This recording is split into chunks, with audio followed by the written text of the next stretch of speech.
This is the Chappell Real Estate Show, episode number 2.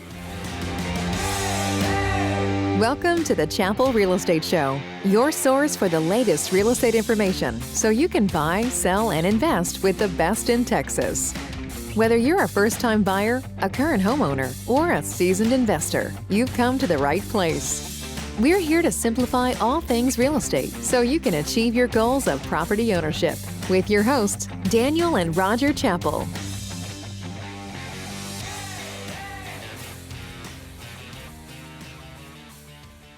What's up, listeners? Thank you guys for tuning into the Chappell Real Estate Show, where we discuss all things real estate so that you can buy, sell, and invest with the best. I'm your host, Daniel Chappell. And I'm your co-host, Roger Chappell.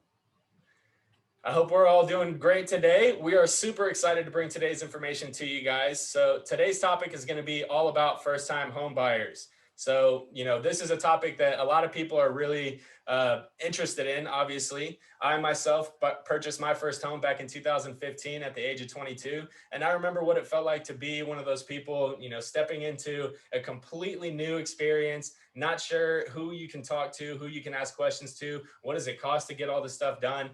So, a lot of questions come along with being a first-time home buyer. So we're here to squash all those questions for you guys today. So, first of all, let's kind of give a little bit of background information on why we're credible to talk about first-time home buyers. So as you might know from listening to our last episode, we are licensed realtors in the Austin and Central Texas area. I've been in the business for about 2.5 years, but been a homeowner since 2015. And Roger has been in the business for coming on 5 years now. Is that right?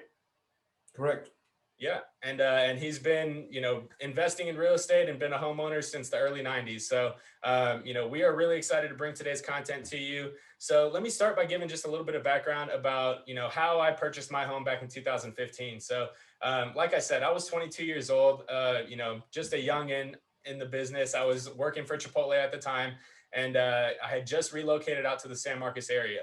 So I was looking for a place to live. I went and found an apartment for 6 months so that I could kind of get a feel for if home ownership was really something I wanted to do, find somebody to kind of help me and look around the market and see if there was anything that fit what I was looking for. I found a realtor at the time. I actually interviewed a couple of different realtors, and the first one, she was just so rude and disrespectful, didn't want to answer any of my questions.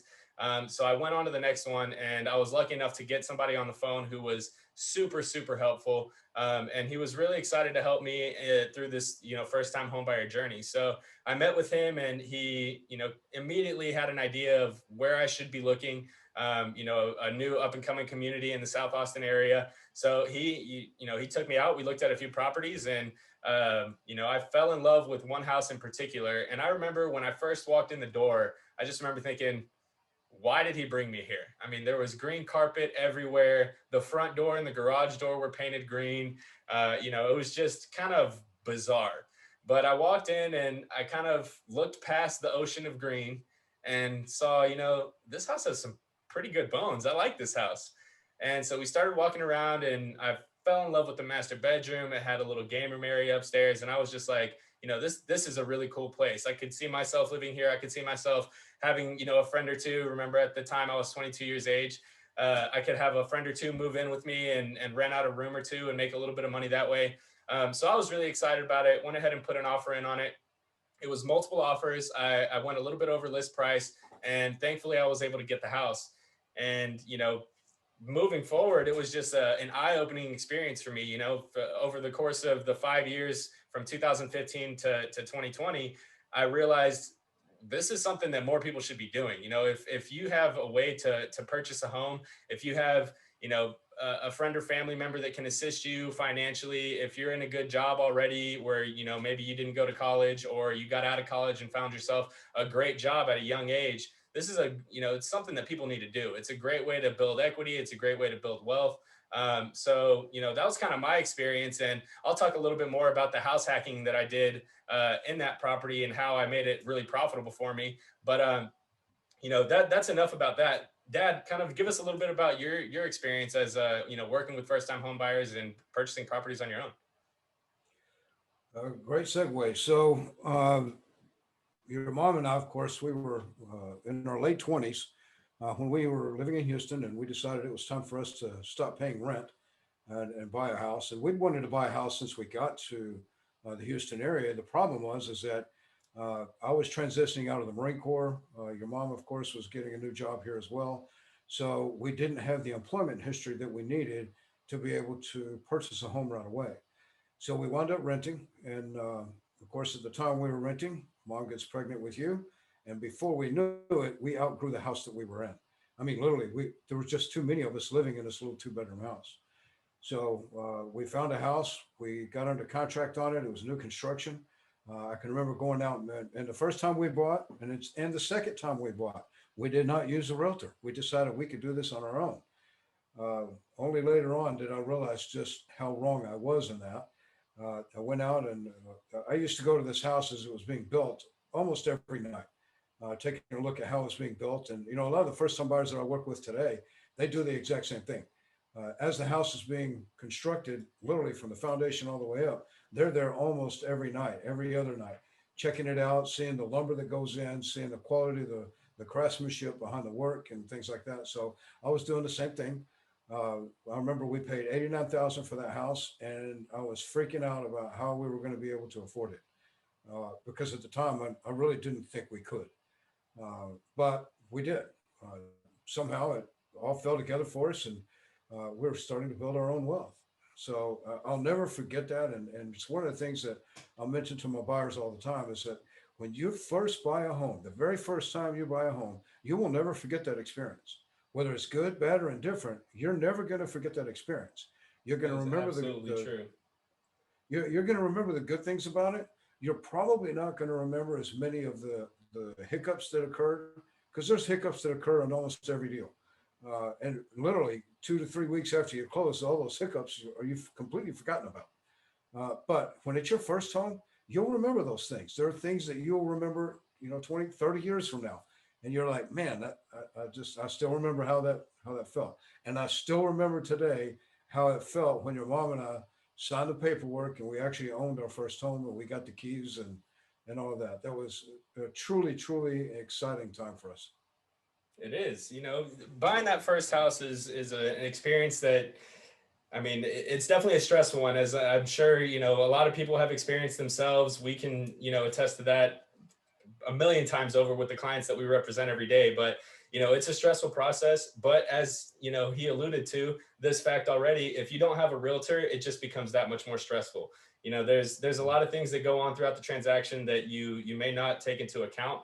And when you're handling those things on your own, you've never experienced them before, you don't know what you're looking at or what the contract means or what these little things mean, it can be a little bit of an overwhelming experience. But, we assist first-time home buyers in our business every day. First-time home buyers are all over the place. Me in particular, I live down in the Kyle area. This price point is first-time home buyer heaven. People love it out here. And, we love working with first-time home buyers. So we're excited to bring the rest of today's content to you. So that kind of pushes us into the next segment of the episode.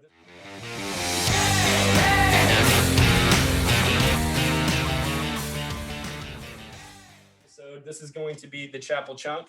So as I mentioned in our first episode, the Chappell Chunk, we're going to bring you a tip of the day related to the day's topic. Dad, why don't you go ahead and introduce the Chappell Chunk for today? So for today, the biggest tip that we can possibly give you is if you're a first-time home buyer, you need to find yourself a local realtor. It's just that simple. I cannot stress that enough to you. I made the mistake of not using one the first time I bought. I left quite a bit of money on the table and had no idea until I sold that house. Truly, you have to have a realtor when you're doing this. It just makes all the sense in the world. Interview a couple of them, find the person that seems to fit you the best. Make sure that they're knowledgeable about your local area. Make sure that they have connections with lenders and some of the other vendors that we've talked about or that we will be talking about in future episodes as well. It's very important to have somebody that's connected to your community. And most importantly, somebody who's going to work for you. So I cannot stress that to you enough. And if at any chance, or if you have questions or you need some help and assistance in finding a local realtor, please reach out to us. We have networks across the country where we can put you in touch with people that will give you the kind of service that you, the first-time homebuyer, deserve. All right. Well, thank you very much for the Chapel Chunk today. So let's go ahead and move on into today's episode.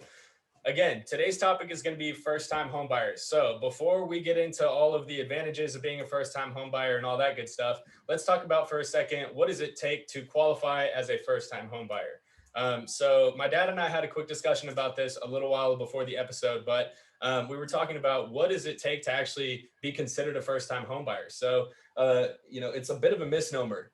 You don't have to be purchasing your first home to be considered a first-time homebuyer. Basically, what is required is that you not own a primary residence for at least the last 3 years.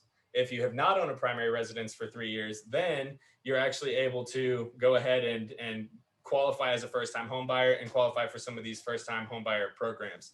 But aside from that, there's a few other things that I would consider to be crucial elements to understand if you want to purchase a home. So the first one would be credit score. So Dad, why don't you talk a little bit about what is kind of a minimum credit score that most lenders would like to see? And mind you, we're not lenders, we are realtors. We're always going to refer you to a lender when it comes to discussing financial stuff. But just to kind of give you guys a general idea of what does it take to buy a first home, talk a little bit about the credit scores for us, Dad.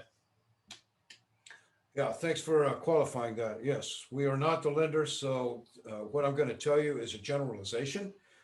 You can get specific information from a lender themselves. They can walk you through everything, hold your hand, and truly hold your hand because you're going to need that, and walk you through the entire process. But typically, you get your best interest rates when you have a credit score higher than 620. Most lenders want you to have your credit score higher than that anyway. They're depending on the loan program that you are applying for. Some of that criteria could change. You could have a higher, maybe a lower credit score. Your interest rate, most of the interest rates are based on credit score as well as some other factors, but credit score is definitely one of the big ones. When it comes to credit score as well, some folks may have a lower credit score and trying to figure out what they can do to bring their score up. So you'd be shocked at the number of things that you could do very quickly that could truly dramatically raise your credit score in a very short period of time. And a lot of people seem to think that, man, I got to pay off all of my debt. Maybe, maybe not. Maybe you just need to open up another credit card. Maybe you don't have any credit other than the student loans that you just finished up or that you still have that you're paying on. Maybe that's the only credit you have, but you have a fair amount of income. There's a number of things that you can do when you're working with a lender, especially that can help you inch those scores up. And I'm telling you, you'd be really, really surprised. Yeah, and just kind of to add on to that a little bit, some of the things that I've done in the past to really help improve my credit score that kind of were creative at the time, but now that I think about it, I'm like, man, that was a pretty savvy move. But increasing your credit scores, your credit limits. If you have 3 or 4 credit cards and you've got one of them that's maxed out and is really, messing up your debt to income ratio, see what you can do about getting some of your credit limits raised. Because remember, it's all an average of all of your accounts. So if you can get your debt usage down, or if you can do some other things to kind of manipulate how it looks on paper, that can actually help you improve your credit score a little bit. So yeah, that's all some really good advice. So another thing that is extremely important when you talk about qualifying for a loan is going to be your job history, right? You can't buy a house without income. So when you talk about job history, what are some of the things that a lender is going to look for when they look at your job history? So I'll use myself as an example. When your mom and I were looking to buy our first home, uh, I was just transitioning out of the Marine Corps. Mama was just transitioning into a new job as well. So because we had just changed not just jobs but career paths, then we had to wait 2 years before we could qualify for a loan. What that typically means is that you have to remain in the same industry uh, with steady income for a period of 2 years before you can actually qualify for a loan. So yeah, when it comes to job history, 2 years work history is usually a pretty good rule of thumb. Within the same industry or profession is definitely preferred. So now the last little thing that I want to touch on that obviously is extremely important when it comes to qualifying for a loan and being able to pay for a home is going to be your savings, right? So there are some costs associated with purchasing a home, down payments, closing costs, things of that nature. And a lot of them are going to vary depending on the loan program that is made available to you. So kind of, when you talk about savings, what is kind of a general rule of thumb, some good numbers that you can attach to how much you should have in savings if you want to be able to make it to the closing table to purchase a home? That's a great question. So one of the things that first-time buyers don't understand is the difference between closing costs and a down payment. So a lot of people seem to think that they need 20, 30, 50 grand in the bank before they can actually purchase a home. Well, that's not always true. So the closing costs and the down payment are two completely separate funds, if you will. The down payment typically is anywhere between 3 and 20%. Could be more, probably not going to be less unless you get a down payment assistance program that will take that from you. But most of the time, you're looking at anywhere between 3 and 20% down on the price of a home. What does that mean? 3 to 20%. That's on the price of the home itself. So if it's a $200,000 home and you're doing FHA, FHA requires 3.5%. So you're looking at $7,500 would be the down payment on that home. But in addition to that, you also have closing costs. So your closing costs are things such as your portion of the taxes. What does that mean? When a person sells a home, the seller is responsible for their portion of the property taxes up to the date of closing. The new buyer, when they come in, they are the new owner. They are responsible for their portion of the taxes from the date of closing to the end of the year. So all of that gets prorated per day.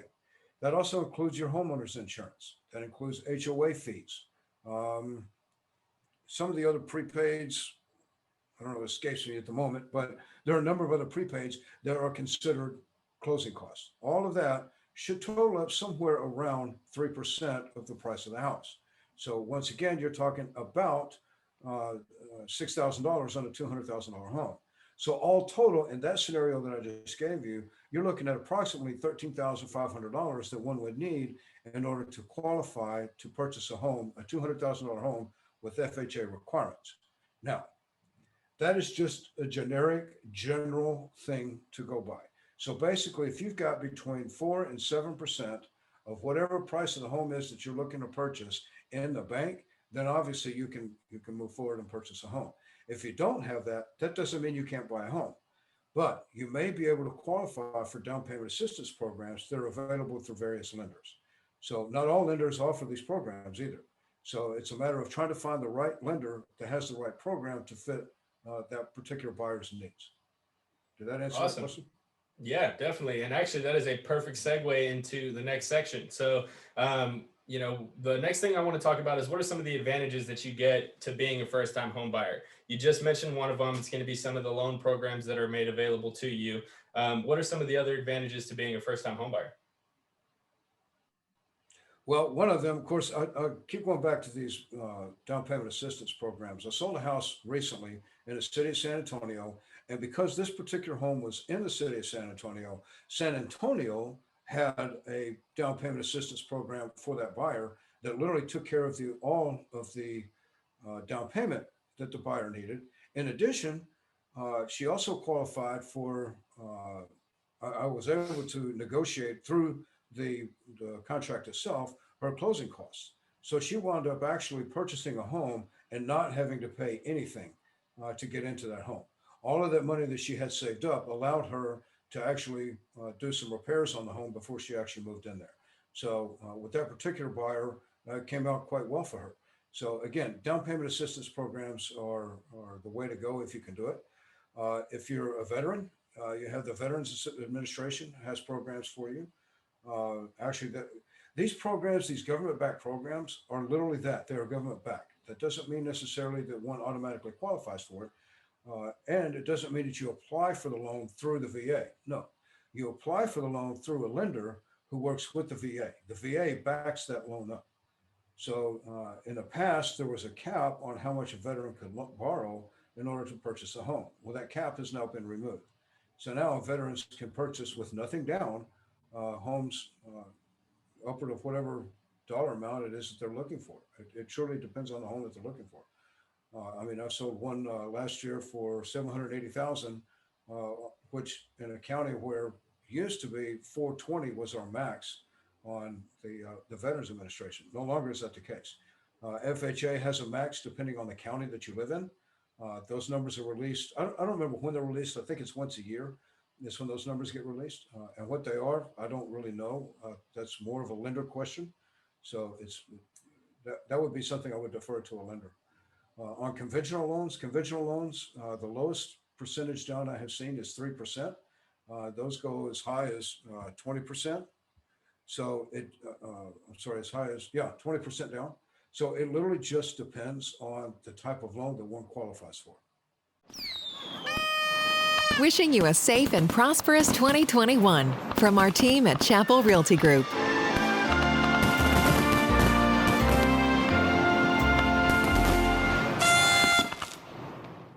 I mean, wow, I think you pretty much touched on just about all the benefits that I had written down that could be, good benefits to first-time home buyers. Loan programs, lower down payments. You mentioned how with FHA and government-backed loans, it's not uncommon to see buyers ask for closing cost assistance on the contract. So, yeah, I mean, there are a lot of really good advantages to being a first-time home buyer. A lot of the times you can get into a house for very, very little or no down, and you don't have to be a veteran to do it. In a lot of cases, there are ways that we can negotiate that stuff in. So again, it's going to come down to making sure that you have a realtor who's in your corner, who's assisting you with the purchase of the home. It is very, very important that you have somebody who understands the ins and outs of the contracts and what it takes to get a deal done. So, well, kind of moving into, I guess the last section of our podcast for the day is going to be some of the different strategies that you can use when you are a first-time home buyer. So, as a first-time home buyer, you can do things like house hacking, which is, I kind of mentioned a little bit about that earlier on. So my experience when I purchased my home back in 2015, my house was about $180,000. It was a 3-bedroom, 2.5-bathroom house. And I was 22 years old. At the time I was single. I didn't have anybody that was going to be moving in with me. It was just me buying the home. So I already had, a list of 2 or 3 friends that were interested in renting rooms for me. So I rented out those bedrooms at $600 and $700 per room. And then I ended up having a mortgage payment of around $120 a month. And I got to live in my house for very, very little for the first 2 years that I was here, actually. So, that's one method that you can use for house hacking. Another very common method for house hacking is going to be multifamily investments, things like duplexes, triplexes, and fourplexes. So those are all really great things that you can use to, start building equity, but reduce your expenses when you talk about what it costs, the costs associated with owning a home, because things come up when you own a home. As an apartment renter or a renter in general, there's some benefits to that, right? You get to call the landlord and they get to send somebody out to do the repairs for you. You don't have to worry about if my AC goes out, I'm going to have to, pay a ton of money to get somebody out here to replace the unit, or your roof needs to be replaced every so many years. So there are some expenses associated with owning a home. So, there are ways that you can reduce those costs by house hacking. Another thing that a lot of people will tend to do, and this is something that I'm going to kind of pass over to my dad, Roger here, is renting their primary residence. So, certain loan programs won't allow for that, but what are some of the things that you could do to rent out a primary residence if you're purchasing, say a house on an acre of land? So your mom and I actually did this. We purchased a home, we remodeled it, then we lived in it, and uh, we've done this a couple of times. California was one in particular. We lived in it for a couple of years. We didn't have enough equity built up in it at the time to sell it, so we had to lease it out. It was our primary residence, so we leased it out. We came back here to Texas. We stayed in an extended stay for a while until we could find a home to move into. But fortunately for us, because it was a change of jobs, a truly life-changing experience, then or a life event, as it's known for, we could still qualify for various loans as a primary residence. So that one was no longer considered our primary residence. In addition, when we did sell it a year later, we didn't have to pay capital gains on it. So because it was our primary residence within the last 5 years. So there are a number of things that were beneficial in that regard. And I always try to take advantage of that when I can. I mean, your mom and I have done it several times. So renting it out is a very good way to go. In order for that rent to be able to count towards your income, though, it has to be a rental property or an investment property for a minimum of 2 years, unless you purchase it as an investment property and there's already been another history of rental revenue behind that. So it just depends. Again, that's getting a little bit out of the scope of a first time buyer. But as a first time buyer, I think the house hacking, the way you did it, was a fantastic way to do that. For others, you can, I mean, if you're buying an acre of land and you're going to develop it, or 13 or 15 or 25 acres of land, you're going to develop it. There are certain places where you can put an RV out there, live in the RV while your house is being built. That's one way to do that. At least that way you're not paying too much in rent. RV is one way to go. You can also, while a home is being built, rent an apartment or something along those lines. But the goal is to try to not pay rent. Rent goes Right. to somebody else. So that's just one of the many things that I think about. Yeah, so I kind of want to back up for a second because you mentioned the house in California, and I think it's kind of funny because that to me is more of a, I mean, you use multiple strategies when you work that property, right? Did y'all, that wasn't considered a first time purchase for you guys when y'all moved to California though, was it? Did they qualify that as a first time home buyer? No. No. But it could be considered, right, a live-in flip and also kind of a BUR, right? For those of you who don't know, BUR is buy, rehab, rent, refinance, repeat. So, you know, with you guys moving into the house, I remember the state of that house when y'all first bought it. Little bitty thing, and man, did it need some work.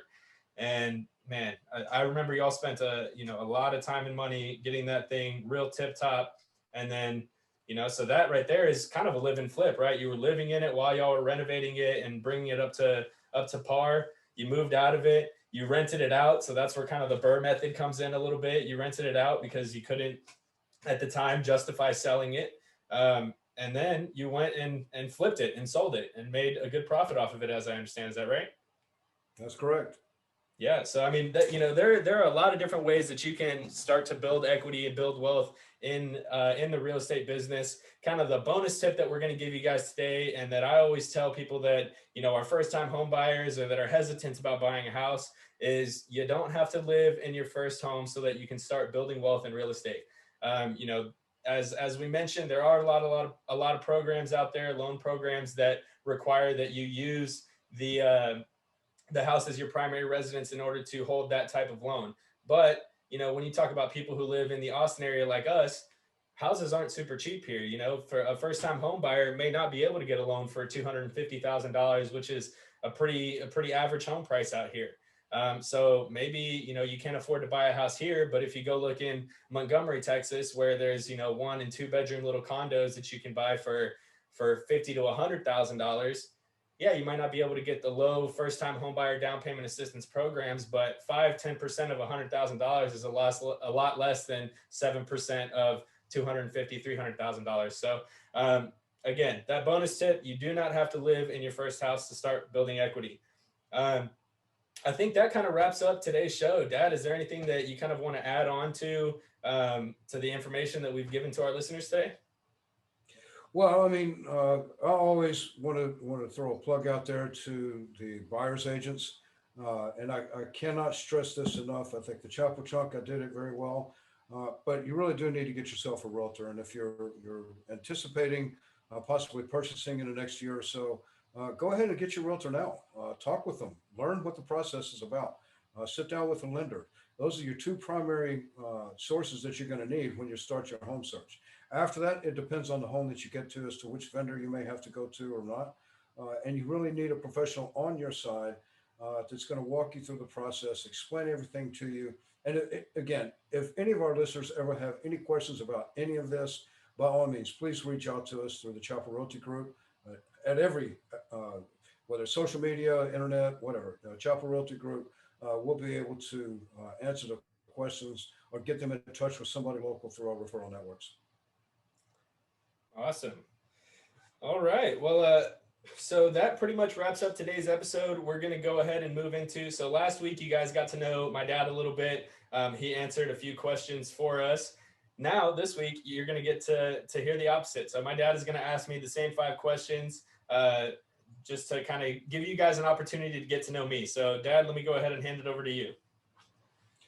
All right. So, Daniel, I think this is going to be just as educational for me as it is some of our listeners. Uh, what was the first concert you ever attended or saw? Man, I want to say that the first concert I ever went to was when I was a little kid. And I think you and Mom took us to, I think it was a Nickelodeon concert. And I want to say NSYNC might have been performing there. There was a couple of other big names that were there. But I guess we'll go with the most memorable concert I've ever been to. And that was the Rush concert that we went to at the Cynthia Woods Pavilion. Love Rush, and so heartbroken that they're broken up and that we lost Neil Peart last year. So, but rest in peace, Neil. Legend. Yeah. Truly, that was a fun concert too. Yeah, it really was. Secondly, what is your favorite hobby or hobbies? It's gonna go back to the music. I have always been, I've always had a knack for music in general. I played piano growing up. I was on the drum line through high school and played some guitar through high school. And I guess most recently I've continued playing piano, and acoustic guitar has been the most recent thing I've picked up. So those are, I guess, the two hobbies that are taking up most of my time. Excellent. So, who is the most memorable person you've ever met? And that is a tough one. The most memorable person, I'll say people, because there were two leaders that I worked with in my career at Chipotle that kind of kickstarted my career and got me on the right path. And that was David Deach and Rafael Garcia. So both of those guys, really, really good people, saw something in me, believed in me, and are a big part of the reason why I've become the person that I am today. So thank you guys. I appreciate y'all's contribution to my life. Excellent. Good. I'm sure they'll be happy to hear that. So I think I know the answer to this one. What is the most exotic place that you've ever traveled to? I don't even have to think about that one. Costa Rica by far. So it must have been maybe my sophomore or junior year of high school. We went on a family trip out to Costa Rica, and man, my mom was working in the hotel industry at the time. And I remember we arrived at the hotel and they greeted all of us by name. They said, "Hello, Roger, Lorena, Diego, Daniel, Sophia." They introduced it, it said hello to everybody, handed us this tropical island juice and said, "This is, homemade just for you." And, we tried that out. And I remember, going up to the room, looking out the window, there's monkeys swinging in the trees. You and I played a beautiful game of golf out there. I mean, yeah, by far, being in the jungle, getting to see, it was like jungle, beach, like everything you could imagine in a beautiful vacation. It had it all. It was awesome, man. I love that place. Well, we'll have to go back whenever they release us for this COVID thing. No kidding. That is a fact. All right. So finally, what is the best way for our listeners to reach you? The best way to reach me is going to be through Instagram, is where I'm most active, ATX Realtor Daniel. You can also find me on places you find other people, Facebook, just Daniel Chappell, Coldwell Banker. And then of course, you can always reach me through Chappell Realty Group. You can find us at Chappell Realty Group on just about any social media platform or on our website, and you'll find me there too. Sounds good. All righty, guys. Well, we want to thank you again for tuning into the Chappell Real Estate Show. It has been a pleasure to spend our time with you guys, and we're excited to bring more information to you. So we'll catch you guys next week. Come back and see us. Thank you for joining us this week on the Chappell Real Estate Show. If you enjoyed this episode, share it with a friend and leave us a review. Find us on social media at Chappell Realty Group and online at chappellrealtygroup.com. Until next time.